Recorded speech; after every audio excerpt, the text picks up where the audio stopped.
আমি জানছি না, আমি ধান সিদ্ধ করেছিলাম, যখন আগুন লেগে গেছে বাইরে থেকে লোক পানি দিচ্ছে, ওরা হাল্লা করলো। তারপরে আমি জানলাম কী হয়েছে, সবাই কেন এত হাল্লা করছে। আমি আঙুলাতে এসে দেখছি তো আমার আঙুল লেগেছে, শুধু এমসিটা ফেলেছি আর আমার কাকুর বাড়ি গেলাম, ওকে ডেকে নিয়ে আসলাম। আর কাকু এসে ভিতরে ঢুকলো কিন্তু কিছু বের করতে পারলো না, পুরোটা ধরে নিয়েছিল। সোমবার রাতে ভূতনি থানার হিরানন্দপুর গ্রাম পঞ্চায়েতের অন্তর্গত রাজকুমারটোলা গ্রামে এক পরিযায়ী শ্রমিকের বাড়িতে ভয়াবহ অগ্নিকাণ্ডের ঘটনা ঘটে। বাড়ির একটি ঘরসহ ঘরের মধ্যে থাকা আসবাবপত্র, সোনা, নগদ অর্থ, জামাকাপড় সহ সব কিছুই পুড়ে ছাই হয়ে গিয়েছে। প্রায় 4 লক্ষ টাকার ক্ষয়ক্ষতি হয়েছে। স্থানীয় সূত্রে জানা গিয়েছে, গৃহকর্তা ছাক্কু মোহাম্মদ ভিন রাজ্যে কাজ করেন।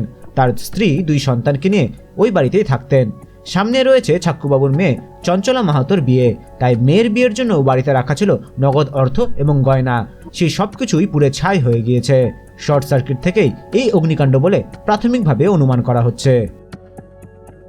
মানিকচক থেকে সৌম্যজ্যোতি মণ্ডলের রিপোর্ট, উত্তরবঙ্গ সংবাদ।